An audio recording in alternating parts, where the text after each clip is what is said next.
To all who come to this happy podcast, welcome. Welcome to This Happy Place, a Disney podcast. And for this episode, I just wanted to talk about something that's been on my mind, and that is the current state that I feel that the MCU or the Marvel Cinematic Universe is in. What brought this up to me is we are now living in a world where Captain America: Brave New World has completed its second weekend at the box office. A second weekend that we can say that Marvel was probably not too thrilled with. Typically, when you have a movie, you want a 50 to 60% drop off from week 1 to week 2. Anything below that 50%, you are cheering, and you don't really want anything above that 60%. There are some exceptions to that, though. When you have movies open huge like Spider-Man No Way Home did, with around $260 million, when that takes a 67% drop like it did, you still have a movie that made close to $85 million in its second week. But when your movie opens small, that is when you definitely don't want that larger than 60% drop. Brave New World made only $88 million in its first week, and I say only like that isn't a good number. Most movies would kill to have an $88 million opening, but for an MCU movie, it's one of the lowest openings ever, and its second week drop-off is actually the third largest in MCU history. It only made about $27 million in its second week, but you only have the Marvels and Ant-Man 3 that have had worse second weekend drop-offs than Captain America: Brave New World. And the performance of Cap 4 really solidifies something that I've been thinking about for a while. But first, that it wasn't that great of a movie, so word of mouth wasn't that positive. And there's been movies that have come out really recently that have shown that if you have a subpar opening weekend, you can make great money at the box office. For example, Greatest Showman only opened up with an $8 million gross its opening weekend, then it made $469 million. Mufasa only made $35 million, and it's most likely going to gross $700 million when its theatrical run is complete. But the second thing that Cap 4's box office performance has told me is that the overall energy and excitement surrounding the MCU has just died off. For me personally, the MCU was really put onto my map when the Avengers came out in 2012. I remember I was in middle school, and on the Friday after Avengers came out, there was a student council meeting. And that teacher who was running the student council meeting opened the meeting by saying, look, I am sorry that I scheduled the meeting for this Friday because a lot of you were probably out seeing Avengers last night.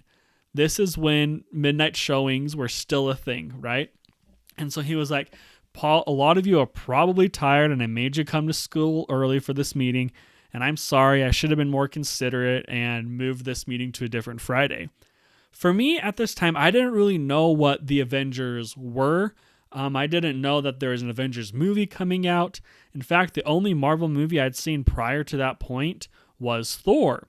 My friend was really into comic books, and so he wanted to go with me to go see the Thor movie. So my mom dropped us off at the movie, and when the movie was done, we called her to come pick us back up.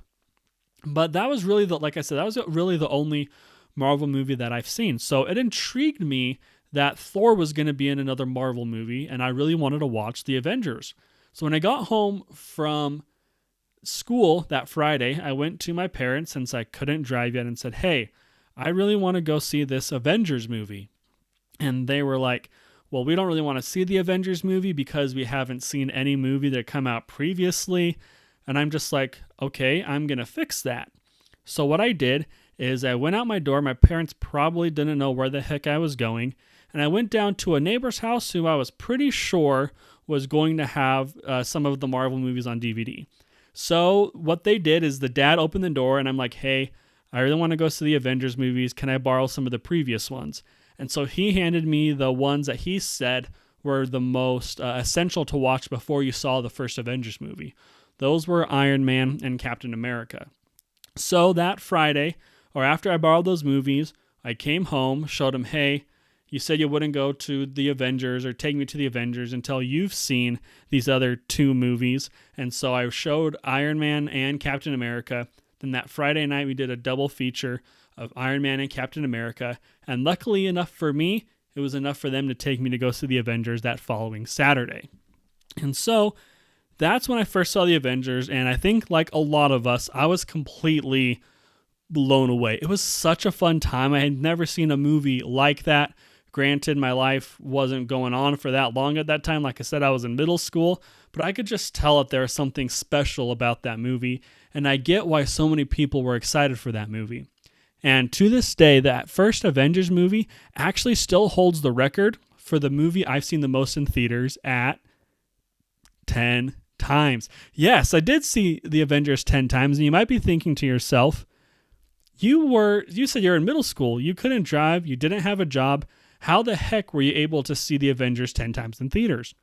Well, I was very lucky because that Saturday, so the Avengers second Saturday, I saw the Avengers 3 times in theaters in one day because I had 3 different people invite me to a screening of the Avengers. One was like a 10 o'clock showing, one was like a 2 or 3 o'clock showing, and one was like a 7 o'clock showing. So I saw it 3 times in one day.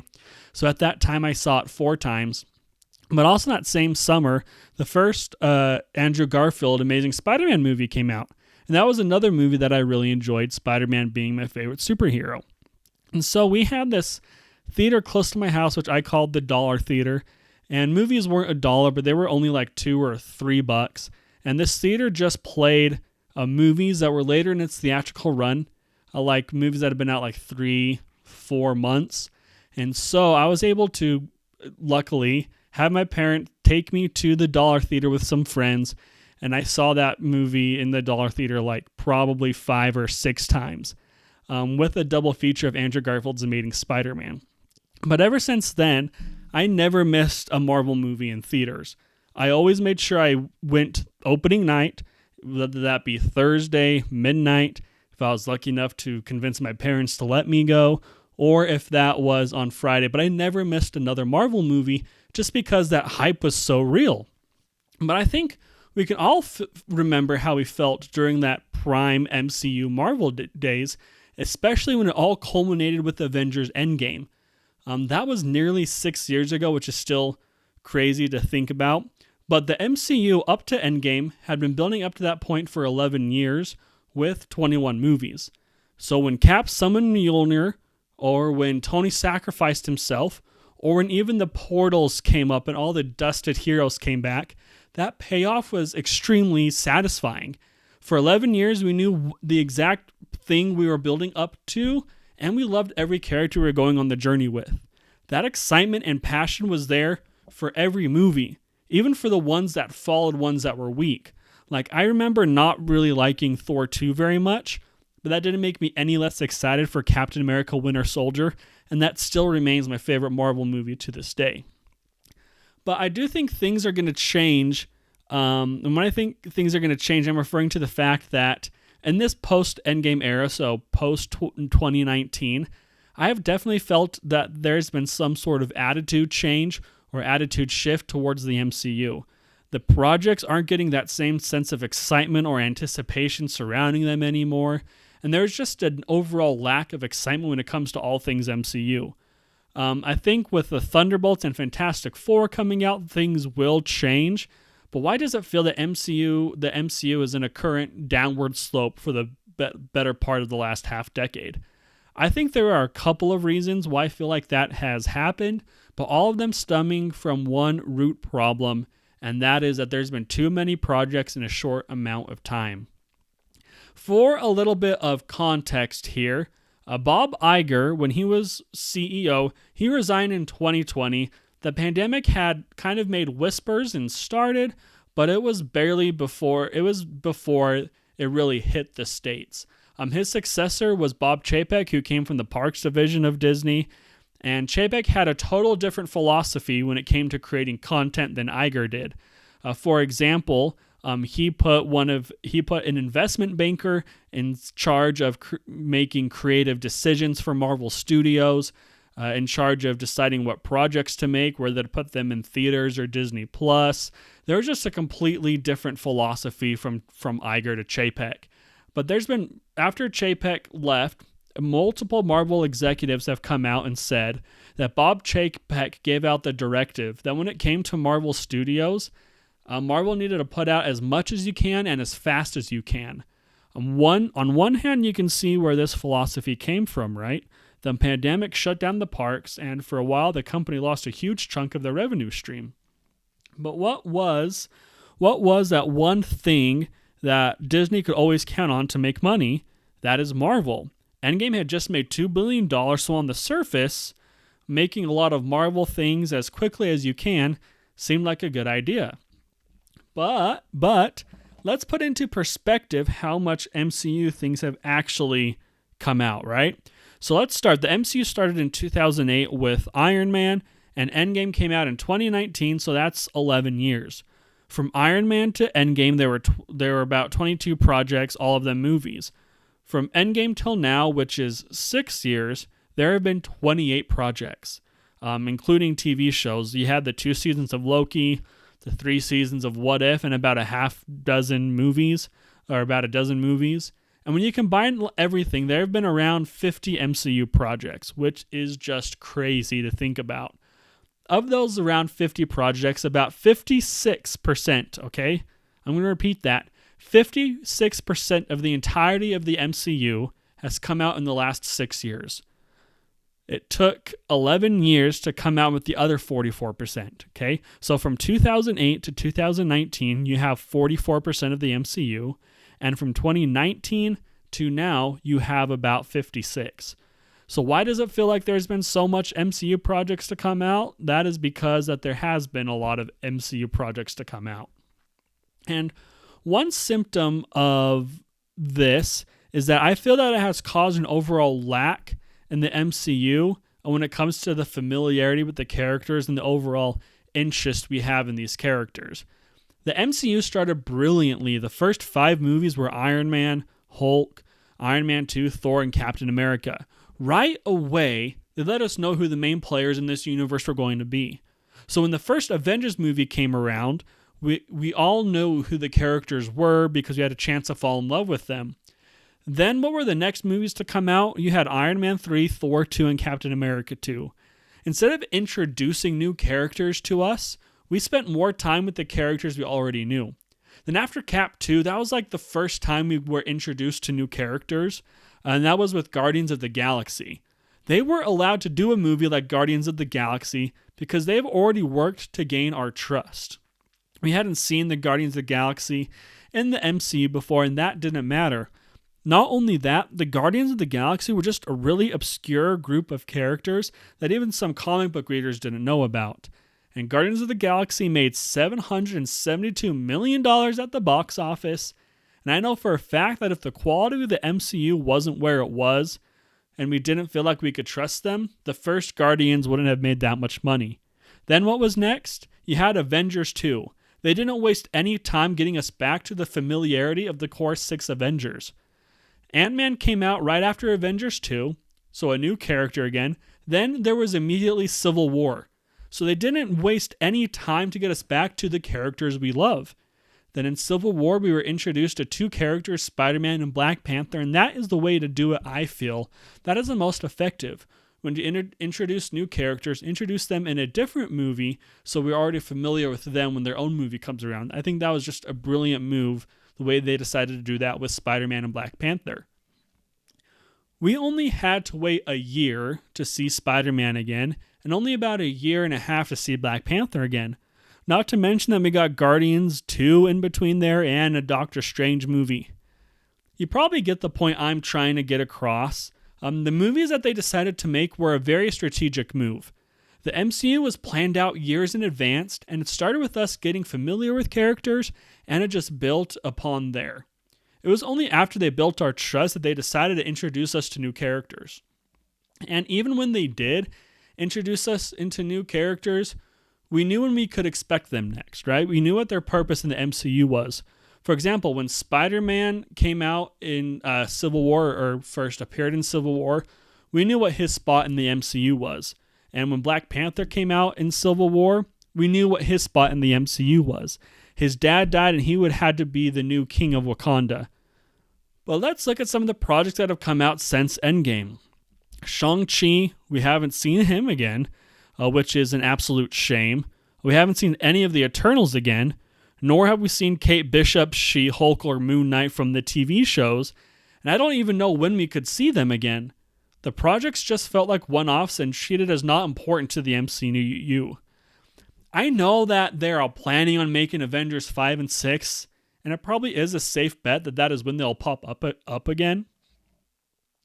But here is where the main difference lies between pre and post Endgame. We only had to wait 1 year, maybe a year and a half to see newly introduced characters again. There wasn't a lot of time for us to lose interest. Now, when it's been 4 years since Shang-Chi and Eternals, and 3 since we have seen Moon Knight and She-Hulk, I look around and I'm thinking, where the heck are they? Am I supposed to care for these characters? And it's just been so long since we have seen them. Are we ever going to see them again? Not to mention that not a lot of people saw Moon Knight or watched She-Hulk. So you already have a lot of people who are just not interested in these characters. But when you put out so many projects, a natural cause of that is that there are going to be more projects in between each project. So it's going to be longer till we see these characters again, which is just unfortunate because you are just making it easier for the audience to give up any sense of care they have towards a new character they could have really liked. For me, I think Shang-Chi is one of the best MCU movies, but with people who liked the movie but didn't love it the way I did, are they really going to care about Shang-Chi when he pops up again? I don't think so. But the next point is kind of similar to the point I just made about not getting used to the new characters, is that we knew in pre-Endgame era, we knew what the story was going to be from the very first Iron Man movie when Nick Fury showed up at the end credits and said, I would like to talk to you about the Avengers Initiative. The Avengers was something that they were building towards. Then at the Avengers end credit scene, we see Thanos, and then the subsequent movies, especially Guardians of the Galaxy, we see him again. But then we slowly get introduced into the Infinity Stones, so by the time Infinity War came out, we knew what to expect from a base storyline. But I would like to ask you, what the heck is going on in the MCU right now? Where the heck do they want to go? Where are they going to go? It was building up to have Kang be the next big bad, but that ship came and went quickly. The Kang experiment failed, but before they changed plans, I still don't have any interest in Kang. The movies and mainly shows, especially Loki, told you that we should be afraid of this Kang guy, but they didn't tell you why, or they didn't show you why. The all-powerful Kang the Conqueror, who we were told to fear, who was the most dangerous of the Kang variants, got taken out by Ant-Man of all people. No shade meant towards Ant-Man, but a character like Kang, who has killed multiple Avengers and multiple universes, should not lose to Ant-Man. But then, you think about Eternals, how the heck does that play into anything? It took us 4 years too long to have that movie matter.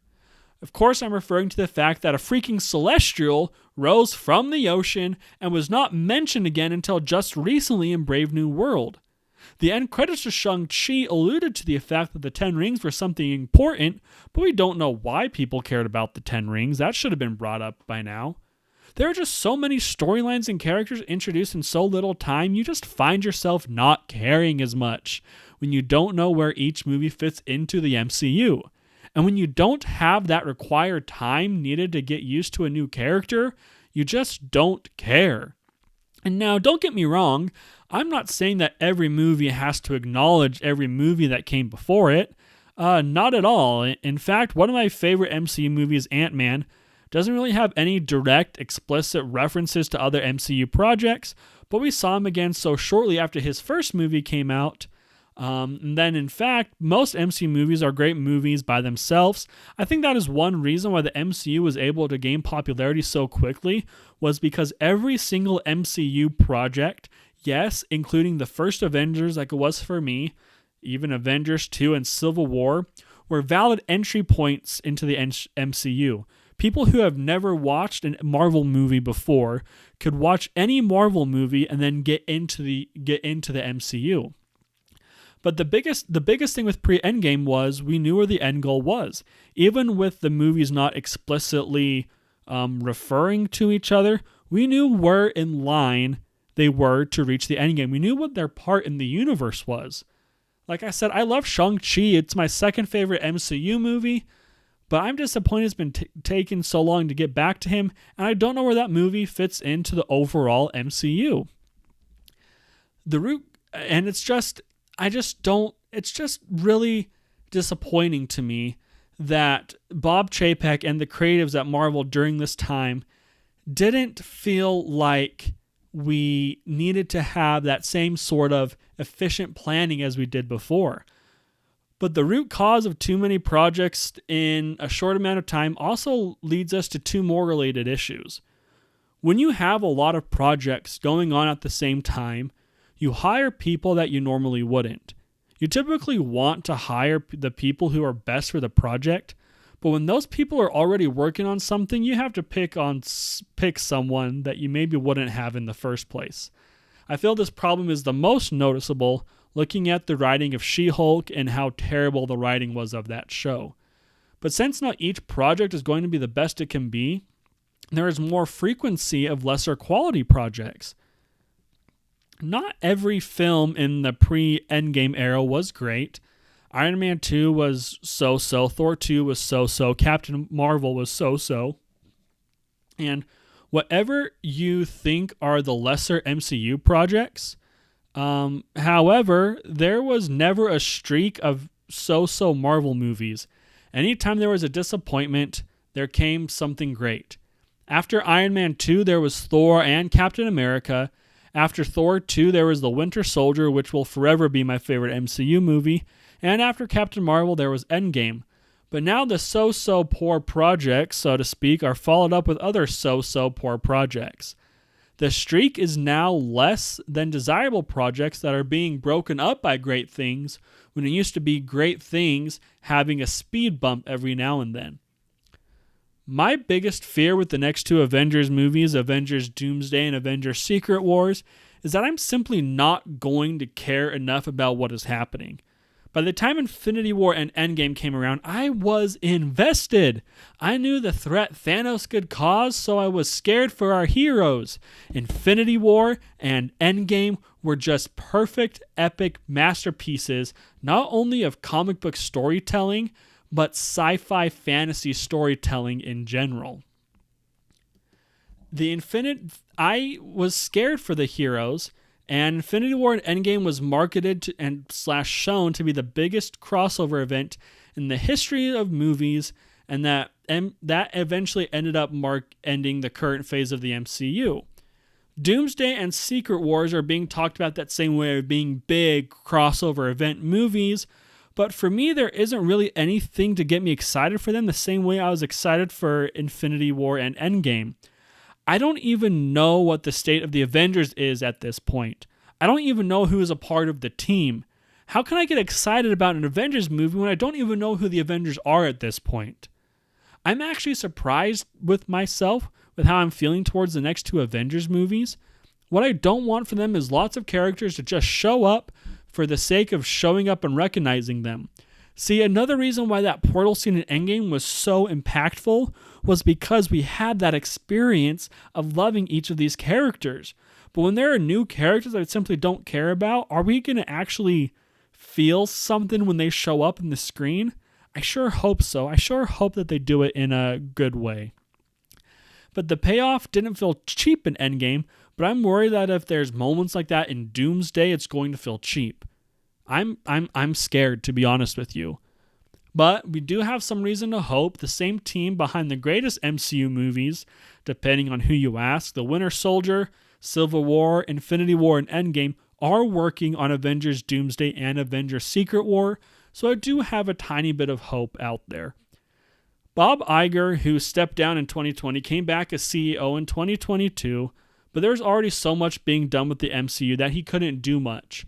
Chapek's influence lasted beyond when he got ousted, about 3 years after he got kicked out of the CEO chair. Brave New World was the last MCU project that Bob Chapek had any influence over. Chapek left, and then Brave New World started filming something like 3-4 weeks later. The scripts were finalized. with Chapek. The locations were finalized with Chapek. But so when when Captain America Brave New World started filming, Bob Iger came back and was able to restore Kevin Feige with his Marvel powers and said, hey, this is not the movie I know you wanted to make. It's not the movie I wanted to make. Let's sit down and let's change it. And so they went through massive reshoots, rewrote a ton of the script, and to make it better. And if the movie that we saw was better, it kind of made me nervous with how poor the original version was going to be. But with Iger back, like I said, and the MCU being free of Chapek's influence, I have faith that the MCU can get back on track. Iger pulled back Chapek's previous directive of making as much as you can, as quickly as you can, and he's already canceled or delayed several TV shows and movies. Iger knew what the problem was. He knew how to fix it. Iger came back, looked at Cap 4, said we need to rework this, and then he was able to restore the power at B to the creatives of the studio as it always should have been. So when we have Thunderbolts, which is a movie that has no influence from the previous Disney regime, and when we have Fantastic Four that has no influence of the previous regime, it does give me hope. Am I worried about the future of the MCU?